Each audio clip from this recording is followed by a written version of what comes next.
নির্বাচনে নিরাপত্তা নিশ্চিতে আইনশৃঙ্খলা বাহিনীর সর্বাত্মক প্রস্তুতি আছে বলে জানিয়েছেন স্বরাষ্ট্র উপদেষ্টা জাহাঙ্গীর আলম চৌধুরী।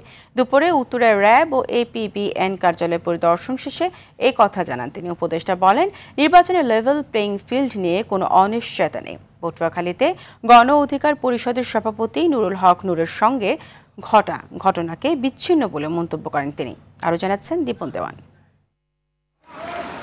৫ আগস্টের গণ অভ্যুত্থানের পর থেকেই নির্বাচনের তারিখ নিয়ে রাজনৈতিক অঙ্গনে যে শঙ্কা ছিল তা অনেকটাই কেটে যায় শুক্রবারের লন্ডনে হওয়া দীর্ঘ প্রতীক্ষিত প্রধান উপদেষ্টার সাথে বিএনপির ভারপ্রাপ্ত চেয়ারম্যান তারেক রহমানের বৈঠকে।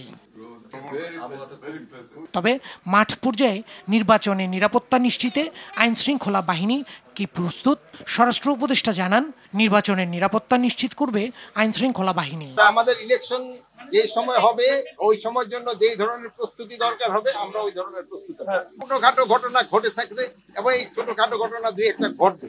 এই সব ঘটনা ঘটে দেখেই তো আমাকে এই বাহিনী রয়ে গেছে। যদি কোনো কিছু না হয়তো তো আমাদের বাহিনীরই দরকার হইতো না। আগের চেয়ে আইন শৃঙ্খলা বাহিনী তৎপর দাবি করে কিছু সংস্কার প্রয়োজন বলে জানান তিনি। ভারতের পুশিনের তীব্র সমালোচনা করেন স্বরাষ্ট্র উপদেষ্টা। আমাদের দেশের নাগরিক যদি অন্য দেশে থাকে আমরা তাদের অবশ্যই নিব, বাট সেটা প্রপার চ্যানেলে আসতে হবে। যেটা একটা প্রপার, এই যে জঙ্গলের ভিতরে ফেলায় দেওয়া, এই কোনো একটা লেকের উপরে ফেলায় দেওয়া, নদীর উপরে ফেলায় দেওয়া, এটা যেন না। এটা খুব অমানবিক কাজ করতেছে। এই জন্য আমরা কিন্তু এটা স্ট্রং প্রোটেস্ট করতে পাঠিয়েছি। আর যদি আমাদের কোনো নাগরিক হয় আর আমরা যদি ওনাদের যেসব নাগরিক আছে আমরা কিন্তু প্রপার চ্যানেলে পাবো।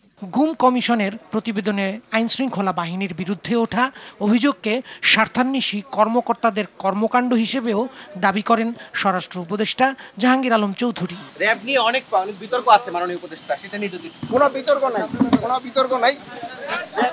দীপন দেওয়ান, RTV, ঢাকা।